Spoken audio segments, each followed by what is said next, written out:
So, big thing that we talked about yesterday, okay, was that in the absence of any work being done, okay, energy in a system remains the same. Okay, regardless of what happens in that system, if there's no work being done, the amount of mechanical energy in that system will remain the same. All right, does that mean the amount of kinetic and potential remains the same? No, they're going to be changing back and forth into one another all the time, but their total, okay, the mechanical energy is going to remain the same. Okay, so looking at number 14, that's what we have to do with number 14.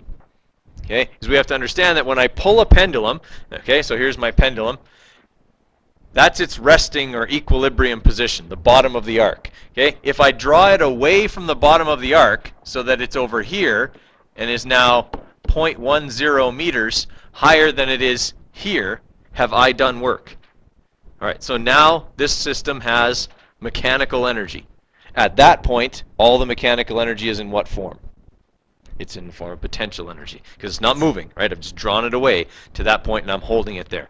When I release it, it's going to fall. Okay, not vertically because it's attached, right? So it falls in an arc down to this position. Since it can't fall any lower than this position, all of its mechanical energy here will be kinetic. All right, so can we say that this is true then in that situation? All right, so what I'm going to do then is same thing we did yesterday. Okay, EKI plus EPI, okay, equals EKF plus EPF.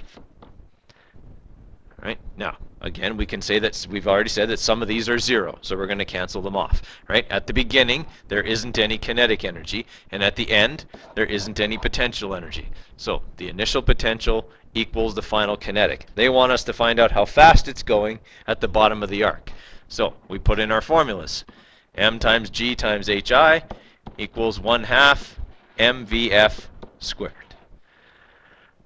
Right? So solving for VF, okay, rules of algebra say if I want to move something, I do the opposite. So I divide both sides by half of M.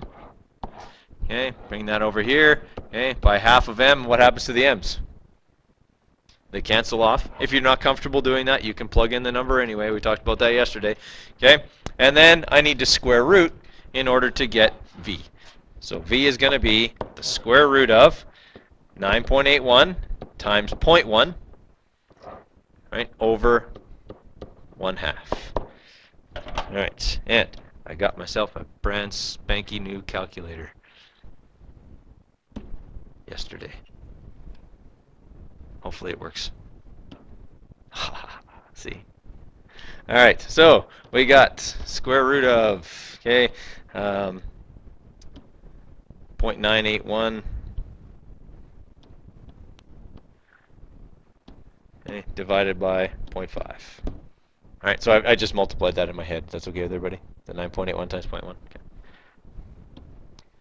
All right, so we get 1.40 okay, meters per second.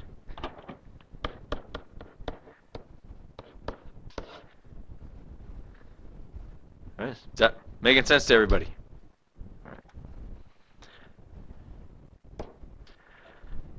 Okay, so this is just kind of the explanation of what we just went through. Okay, so conservation and conversion of energy in a pendulum. Okay, like it says here, it's an excellent example of the law of conservation of energy.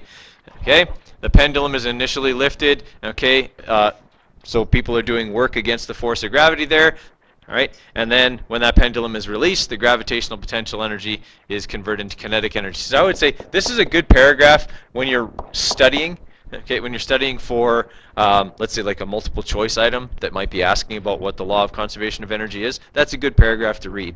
Okay, and you know you're probably going to have some multiple choice questions that ask about that. That's a good question to read. It ties in the work energy theorem.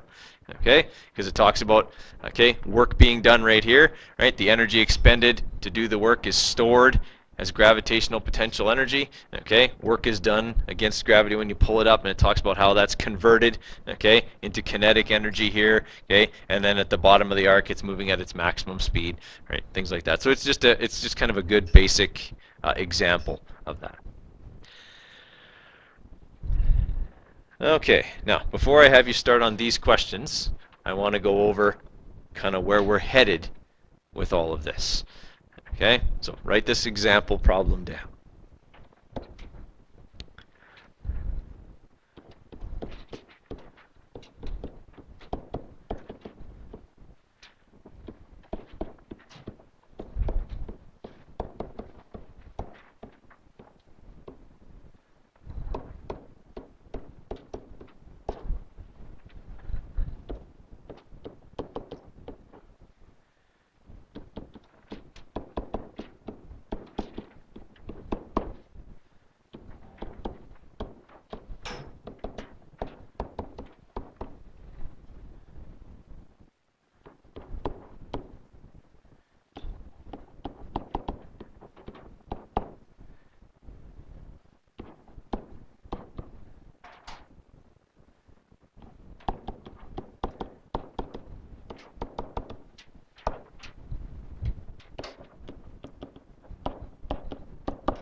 So in this situation, okay, we always assume that everything is operating in the perfect physical world. So is there going to be any loss of energy or any gain of energy as the roller coaster goes from the beginning point to the end point? No. Okay, this is simply a law of conservation of energy question. So we're going to start it out, okay, by drawing a picture of the situation. Okay, so here's our roller coaster, okay, and it is 40 meters above the ground, and it is moving at 6 meters per second, and then down here, it is 7 meters off the ground, but I don't know how fast it's going. Okay, the thing I do know is that the mechanical energy here and here are the same. Okay, so that's why I'm going to start out with this. EI equals EF. Okay, and I'm going to write the next thing that I always write as well. Okay, so EKI plus EPI equals EKF plus EPF. Looking at this situation, are any of those zero? No. It's got potential energy at the beginning. It's 40 meters off the ground. It's got kinetic energy at the beginning. It's 6 meters per second. Okay, and at the end, it's obviously moving if they're asking us how fast it's going. Okay, and it has potential energy because it's 7 meters off the ground. Everybody with me there? All right, so none of those things are zero. Which one of those terms contains what I'm looking for? That is, which one of those will have the final speed in it?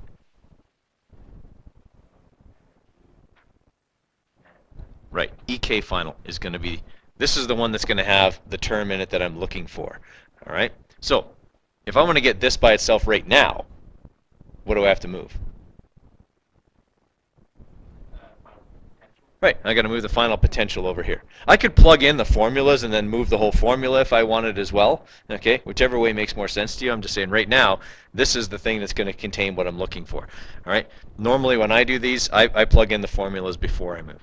Okay, so I would say 1/2 MVI squared plus MGHI equals 1/2 MVF squared plus MGHF. All right, so yes, here's the thing I'm looking for. Okay, that means I've got to move MGHF. How do I move it? I subtract, because I'm adding that thing, right? It's one term, so I'm adding it. So I'm going to move it over to this side, and I'm going to have this now. 1/2 MVI squared plus MGHI minus MGHF equals 1/2 MVF squared. Okay, a lot of people get really intimidated at this point because they're looking at this and they're going, man, there's so many things here. Okay, how am I going to move them all? How am I going to keep them straight? Well, the reality of it is that you've done most of the moving you're going to have to do already. Okay, now, which variable is in every term? M. So if I'm multiplying every single thing in that equation by M, does it matter what M is? It doesn't, because every single term would be multiplied by the same number. So can I take M right out of there? Yeah. This is what I was telling you about yesterday, where people would come up and ask me what the mass was, and I would give them all different numbers. Okay? Because it doesn't make any difference what M is. They'll get the same answer regardless of what they plug in for M, because every term is multiplied by M. All right? So if you're comfortable with taking M out of there, you can. If you're not, plug in the number for M. Okay, you'll get exactly the same number. I find the less things I have to plug into my calculator, the less chance there is of me making a mistake. All right, so I'm going to cancel all the M's. Okay.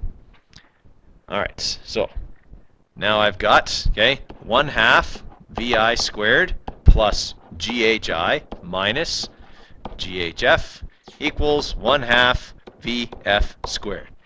All right. I have to move one more thing to get VF by itself. What is it? The half. Yeah, well, the square I'll just square root to get rid of. Okay. The only thing I have to move over to the other side is the half. How do I do that? Divide by it, because I'm multiplying, right? Do the opposite. All right. Do those halves cancel? No. Okay, this is a whole separate operation up top than it is down at the bottom. Okay, so the half doesn't cancel in this situation. All right, and then, as we were saying, since VF is squared and I don't want it to be, I square root both sides. Now I've got VF. Okay, that is probably the most involved manipulation you will have to do in this course. All right, and really, you had to subtract one thing and divide by 1/2 and square root. Okay, nothing. It looks intimidating, but when it comes right down to it, you had to do 3 little things. Okay, all right. So now we're going to plug in our numbers here. Okay, so we have 1/2 times 6 squared. That was the initial speed. Okay, plus 9.81 times the initial height, which was 40, minus 9.81 times the final height, which was 7, divided by 1/2. All right. Now, when it comes to entering these into your calculator, you have a couple of options. Okay? You can do it all in one step, but you're going to need to use a lot of brackets. Okay? And sometimes people lose track of their brackets and then they don't get the right answer. Okay? It might be better to do it piecemeal. Okay, and what I mean by that is like one section of it at a time. So it would look like this. If you're doing it piecemeal, it would look like this. 0.5 times 6 squared equals. Okay, so I got the first part. Then I'm going to add that to 9.81 times 40. All right, I got that. Okay, now I'm going to subtract 9.81 times 7. Okay, and I'm going to divide that by 1/2. And then I'm going to square root the answer. All right, so at the bottom of this track, or when it's 7 meters off the ground, it's going 26.1 meters per second.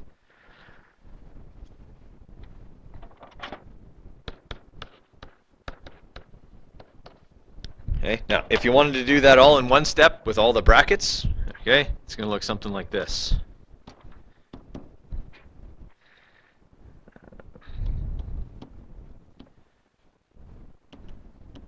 See, even I lost track of brackets.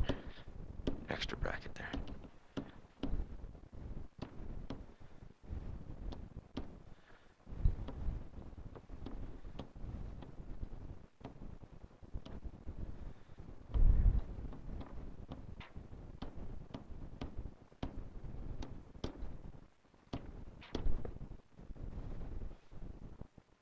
But I mean, you really got to keep track of your brackets. You'll get the right answer, but you got to, okay, I started with 3 brackets.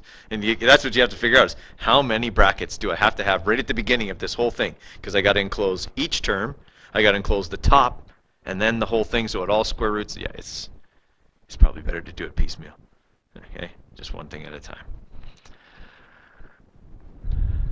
Okay, everybody with me there? That's as hard as they'll get. They will not get any harder than that. Okay. The only other thing I could change that won't make it harder, actually make it easier, would be instead if I had given you the final speed and asked you to find the final height. Okay? Pretty much the same thing, except you wouldn't have had to square root. Okay? You just solve for HF instead of VF. All right?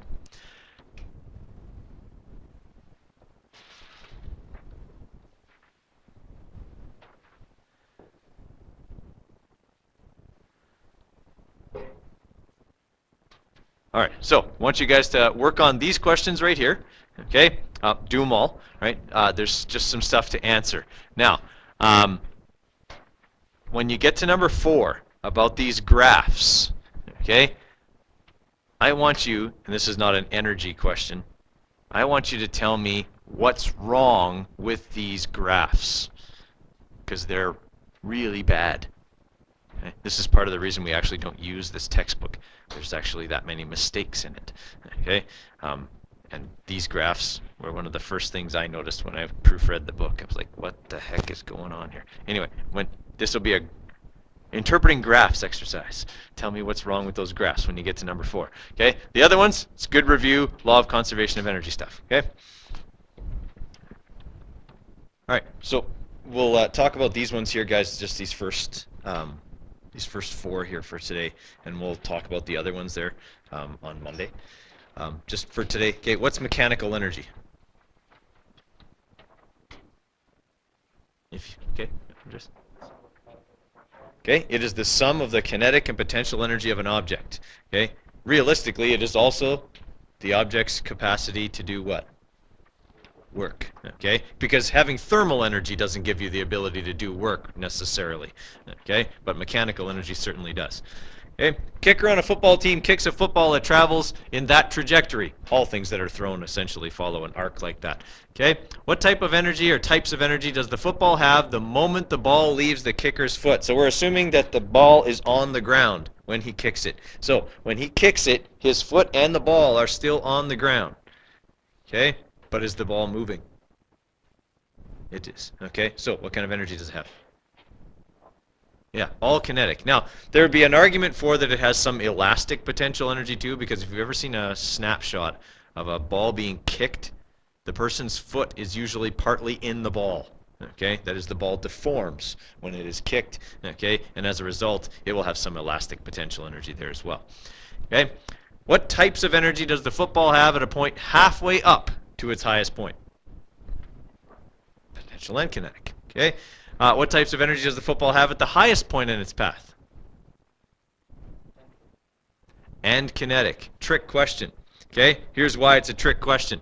Okay, at this position right here, is it also moving forwards? Yeah, so it still has kinetic as well. Had it been thrown straight up in the air, then yes, at its highest point it would only have potential. But in this case, because it's still moving forwards, it also has kinetic. Okay, so that's a bit of a trick there. All right, at what part of its motion are kinetic and gravitational potential energy equal? Yeah, it should be, theoretically halfway. Okay. At what point of its motion is the kinetic energy the least?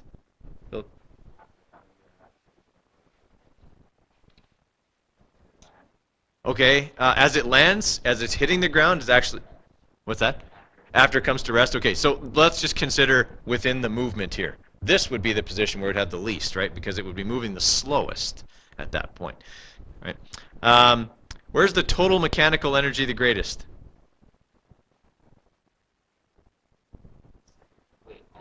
All around, everywhere. It never changes, right? Once the kicker kicks the ball, it's got all the energy it's going to have, and that number will not change throughout the entire flight. As a result, we missed an energy type that would have applied to every one of these situations. It would be? No. Mechanical, right? If it has potential, or kinetic, or both, it has mechanical. We could have said mechanical for every single one of these. All right. Law of conservation of energy, what does it say? Philip? Okay, mathematically, energy final equals energy initial. Energy can't be created or destroyed, okay, in the absence of any work, okay, being done either in or out, okay, energy will not change. Any one of those things would be acceptable as an answer for what's the law of conservation of energy. Okay, for number 4 here, a ball is thrown vertically upward from the ground, and it rises to a certain height and then falls back to the ground. So analyze the graph below. What's happening to the potential energy of the ball as a function of its height? What's wrong with this graph? Quinn. Right. There's no axes. Okay? There's no scale here. For me, I assume that a scale logically starts at 0 and continues to go up. Agreed? Well, if that's the case, for the first part of this graph, everything is okay, right? Where the height is 0, okay, potential energy would go up, okay? It would go up to its maximum height. But then it continues to go up and the potential energy goes down. That doesn't make any sense, okay? And the reason it doesn't make any sense is because there's no scale here to tell me that this is 0 and so is this, and that this is the maximum height. Had they put that scale in there, then the graph would make sense. Okay? But otherwise, all I can assume is that for the first little while, potential energy goes up as height goes up. And then for some reason, as height goes up, potential energy goes down. All right? And that's obviously wrong. Okay? And that's the whole reason why one of the first things I told you is when you make a graph, put a scale on it. Okay? Otherwise, people will misinterpret it. Okay? And that's exactly what happens with this graph. It'll get misinterpreted. Now, for this graph, same problem? Okay? It's the same graph. Now it's kinetic energy. They're saying that as height goes up, kinetic energy goes down for the first part. And that's what happens. Okay? As you go up, you go slower. Okay, so you have less and less kinetic energy. Okay, so again, we have to say that this is 0, and this is 0, and right here is the maximum height, and then this graph makes sense. You would have the least kinetic energy. In fact, it would be 0 at your maximum height for an object thrown straight up in the air. Okay, and then as it came back down to 0, its kinetic energy would increase again. Everyone okay with that? What would a graph of mechanical energy versus height look like?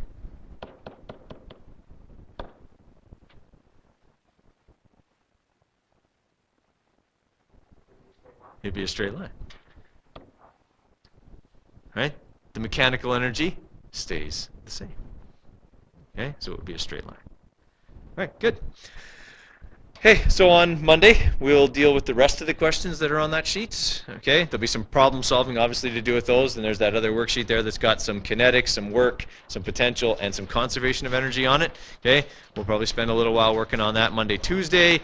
Monday we're doing a lab. I take that back. Monday we're doing a lab. I think it's Monday. We're doing a lab next week. I got to remember what day. Okay, and then, yeah, we'll be doing that kind of stuff. And then, guys, we're getting close to the end. All right, there's not a whole lot of stuff left after we get done conservation of energy and efficiency. Okay, so you probably want to start reviewing some of the stuff from the beginning of the unit. V equals D over T, A equals VF minus VI over T. Just practice some problem solving, right? Because those are the kind of things that'll be on your test.